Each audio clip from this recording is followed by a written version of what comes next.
And so I had to explain that the biosensors that we use for our global information connectivity to reach your body anywhere in the world, whether or not you have a phone on you, whether or not you're at home, obviously, anywhere. The biosensors are inside of you. They are 802.15.4 in computer networking. Your wide body area network is what those frequencies are seeking. The system for the emergency broadcast is tied into the backbone of the United States when we send out a signal for our emergency broadcast.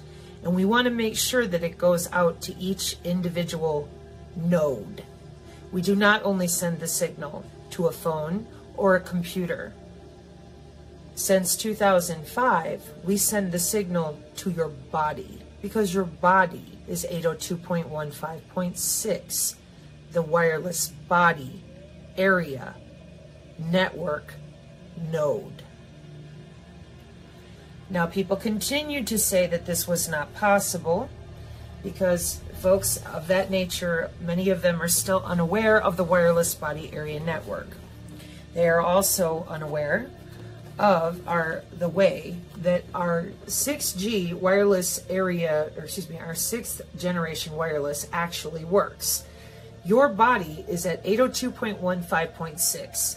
That is the international standards for electrical and electronics engineering for how your body will be contacted and what will be sent to your body with digital data on the internet. These systems that I am explaining to you right now are used for information surveillance and reconnaissance. The human body is both electrical and wireless, and the human body has been tethered to the cloud for the following reason. We use something called applied signals technology with those sensors, biosensors, sensors open system architecture. We do this so that we at information surveillance and reconnaissance can utilize high accuracy detection exploitation systems. You would commonly know most of these companies as our military industrial complex electronic warfare folks, Raytheon, L3 Harris. Their primary purposes are usually in telecommunications, wireless communications as well, satellites, okay? So when we send out a signal with our emergency broadcast service, emergency alert system. There's actually 2 of them. But for my purposes today, I want you to keep this image in mind for just a few moments. When the system signal is sent out, it has no way of knowing if you're on the go, if you're with other people, if you're on the go near a grocery store or a lot of, in the city or outside of the city or in your car, right? Okay. Now, here's you out and about with your car. There's your body, 802.15.6. Here's what people do not understand. I have both of these technical documents I'm going to explain drawn here on the card. You can find them right now on the channel, and I'll link them with this video. Your EAS device here is going to potentially connect to a satellite. It has special outputs on the back of it for MPEG encoding. That makes what you see on the TV legally appropriate, because sometimes we have to inject a local channel, and sometimes they have, or it's hard to explain this, they have to inject information from a local channel, change out volume. There's a microphone for this device in case someone has to actually pick it up and make an emergency broadcast by voice. It has several outputs on the back of it that can be multiplexed for digital, but you'll notice that it's still using IP multicast routing. And the back of our lovely emergency alert system is running on what's called Internet Protocol Networks.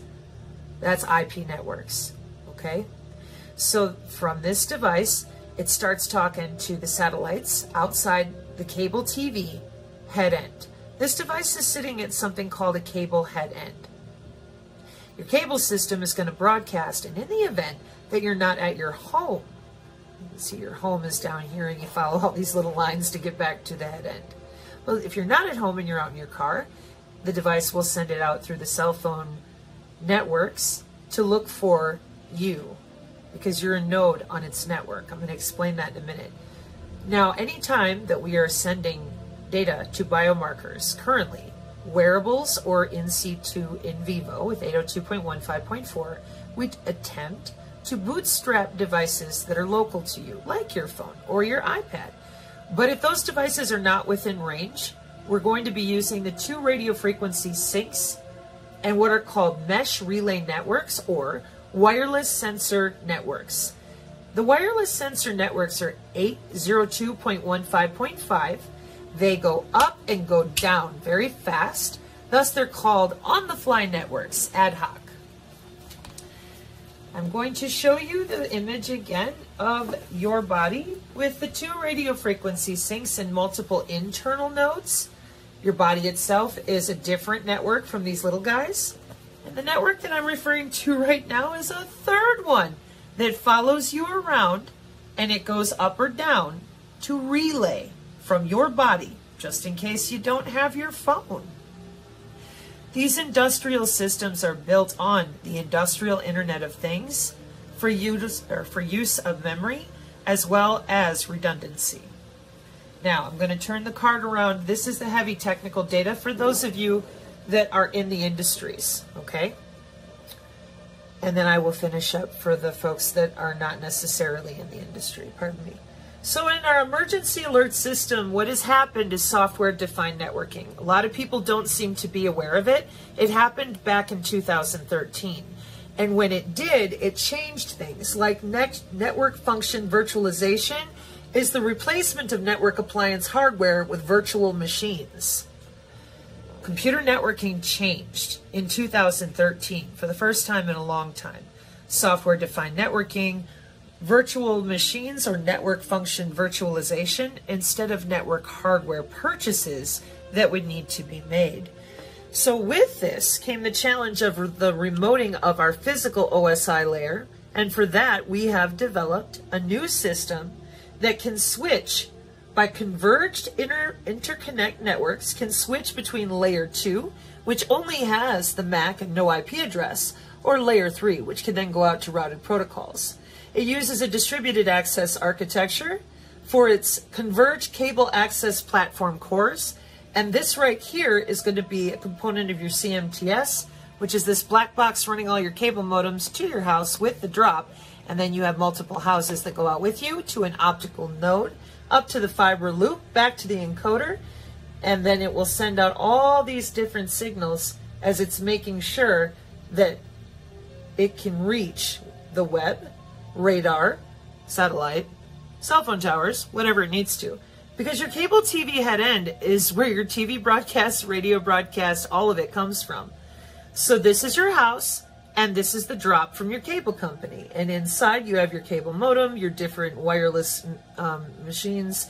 Maybe you have LAN, maybe you have a set-top box on your TV, whatever it is.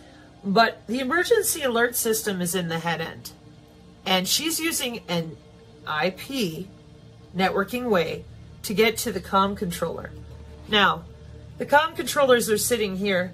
We've gone to our remote physical layer or remote MAC ID and physical layer. And then we use the mesh networks to make them talk with something called spine leaf architecture to avoid the problems we've had with spanning tree, and redundancy. This allows the comm controllers to use the converged interconnect network in the event that it has to change one of these nodes to an edge flare and let it move around more. I am attempting to oversimplify. My point with all of this is telling people that when we send a signal that was designed to reach anyone, anywhere, at any time, and if you put your phone in a Faraday cage, it will not reach you, is the same as telling people that we have a network-centric warfare system. We have a global information grid system, which is industrial. But if you take your wearable off, if you go off-grid by taking your wearable off or putting your phone in a Faraday cage, we cannot find you. If that were the case, the last 60 years of electronic warfare would not have been successful.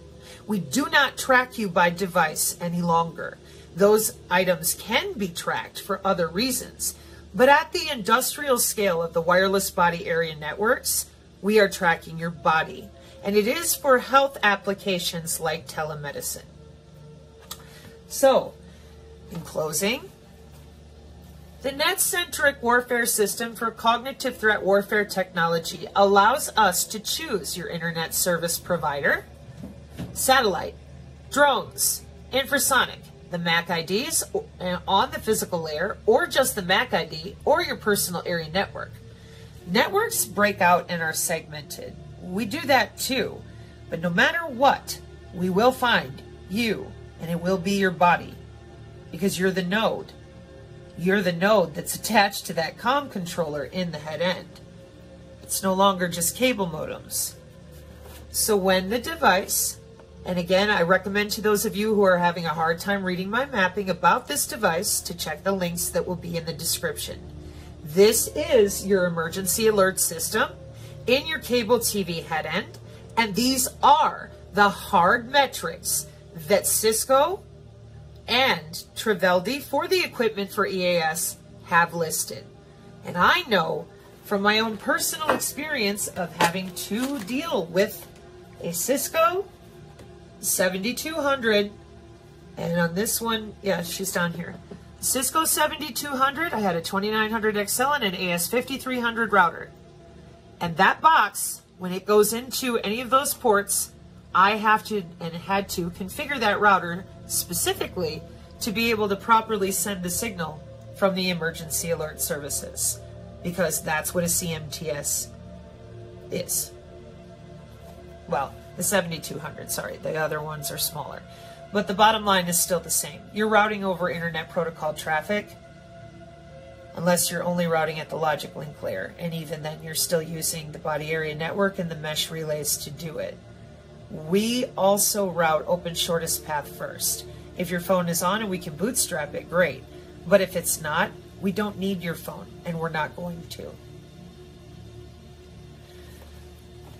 I also wish to point out at this time that this echoes cybersecurity from 2022 for 6G personal area networks, in which we use the same types of dynamics with the mesh relay and the convergence technology. Let me double check that phrase again, converged interconnect network, because we also have to have the ability to create an ad hoc vehicular network versus mesh networking only, with machine-to-machine encryption for our autonomous weapon systems with lethal autonomous drones that will then hunt you by the same wireless body area network in the same way, because it's net-centric warfare. So it had to have a way that no matter where you lived and no matter where you connected, we could still hit you on the physical layer and route details with and for you, for your telehealth, for the metaverse, for your smart city, and of course for the smart grid applications of your 15-minute city.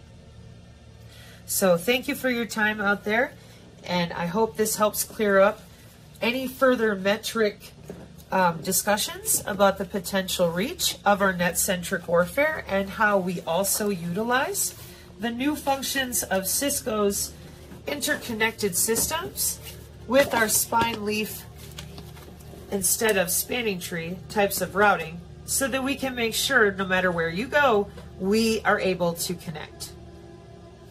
And again, converged cable access platforms are letting your internet service providers build out their data centers differently, and it's called distributed access architecture for converged interconnect networks with Cisco. Network function visualization, software-defined networking. The reason that I am very proficient in the software-defined networking cybersecurity change is because I attended in 2013 several workshops on YouTube with MIT professors because it was all brand new back then, and then I picked this up. And it's very different because unlike networking in the past when hardware is guaranteed, this is not. Virtual machines. You just turn it on, turn it off, make it disappear. That is your wireless sensor networks. and that is the mesh Bluetooth relay that a lot of people have seen pop up and down, and they don't understand why they're showing up inside people who have had our graphinated cyber-physical industrial backbone upgrade, which is what we're dealing in. At one point, dial-up modems were plenty. We had more than enough bandwidth. But then more people started using the internet, and we needed cable modems. We needed faster throughput for video. We needed faster throughput for emails and for the web in general. Now we've made the next step. We have now upgraded to body area networks with synthetic biology. Obviously, changes are going to have to be made in the network in which software-defined networking is available. For this reason, the reason of synthetic biology and synthetic telepathy, the folks that deployed the cyber-physical backbone in 2017 then forced the COVID injection on everyone, which includes something called graphene. Most people don't understand what graphene even is.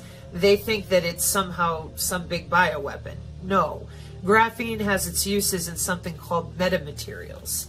And if you're unfamiliar with what metamaterials are, they are a material not made in nature. They are made for the 6th generation wireless. This is your nanotechnology. And the reason that we needed it is because electromagnetic waves for those physical and MAC ID types of adaptive antenna, multi-input, multi-output, and beam forming had separate degrees of efficiency and random channel behavior because electromagnetic waves undergo multiple uncontrollable alterations as they propagate through the wireless. So the answer to this is our intelligent communication environment, Internet of Nano Things, front-haul, backhaul, Internet of Space Things with nano, avionics.com, nano satellites. And these metamaterials are working with your mesh relay. There's also the Lego building blocks of nanotechnology. And so that is why I know from my previous job how we route the emergency alert services down to the plugins that have to be multiplexed to the fiber versus going to the other racks, and which CMTS it goes to and what kind of security. It was my job. Not much has changed. It's kind of a boring box in contrast to how many plugs and things are on the back of a lot of those boxes in a head end. So what I would ask from all of you out there who went through all this, fighting back and forth, people lied. A lot of people lied. And it's because either they're used to it or they sincerely don't know about our new healthcare biomedical wireless tissue engineering. The graphene-based biosensors are for tunable antennas, nano-sized. You might have heard of them. They're called slaughter bots. That sounds terrifying. I understand that, but that is the technology we have, along with many other nanotechnologies. This is a listing of the computer networks that we have to hit with that convergence when we're dealing with our broadcast systems, because we are going to need more throughput on our body area networks, which is what they've done. We now have the ability to fly a drone over your home and perform laparoscopic surgery. You're going to tell me that's sci-fi because 11 years ago, they were already practicing this, sitting at their desk and routing through your veins and arteries, looking at it right here with special software using EEG. Sensors Open System Architecture.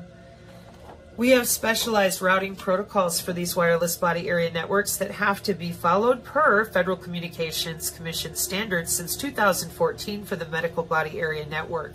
The algorithm schemes that match them so that while we're watching you in your home for your health care, your telehealth, and the applications of your medicine, that we can keep an eye on the quality of service of all the signals that we're getting. With that much traffic going back and forth to your cable company already, the emergency alert system would be no issue. And I did take the time to chase down the routing protocols, but it would be very boring. The bottom line is they're selected the same way as the FCC mandated the medical body area network, which makes sense. That way, if you do have a heart attack, you take priority before someone who's just normally being checked for, are you alive, or is your respiratory okay? Therefore, It is really important that you help people understand we do use cluster-based routing for routing network game theory through the human body. This is the Synergy Tech Metric PDF. I'll link this here as well. For those of you that are interested, it's all free. You can just download it. And if you have any questions or any ongoing concerns, please leave them below. And Dankeschön, spasibo, gracias, merci. Thank you all so very much for the opportunity and your time. This will almost complete my long form as well for those of you who asked. With the ability to issue the new convergence tech with Cisco and understand and explain layer 2 to layer 3, I will now be finishing the quantum technology that we use, which has to do with mapping out the functions of your body at multiple layers of mathematics. This is just one of them for mapping the planes that they use for segmenting the computer networks for your precision AI healthcare. Interestingly enough, while doing this research, I found a bit more about how they separate and segment the networks for healthcare. I'm going to now pray to close up this presentation. God bless you. Those of you who do not pray, I call you a prayerful person, and thank you for your time. Pater noster, qui es in caeli, sanctificatur nomen tuum, adveniat regnum tuum, fiat voluntas tua sicut in cielo et in terra. Panem nostrum quotidianum da nobis hodie, et dimitte nobis debita nostra, sicut et nos dimittimus debitoribus nostris, et ne nos inducas in tentationem, sed libera nos a malo. Gratias Deo, and thank you all again. Amen. Sola fide, by faith alone. Do not be afraid, only believe.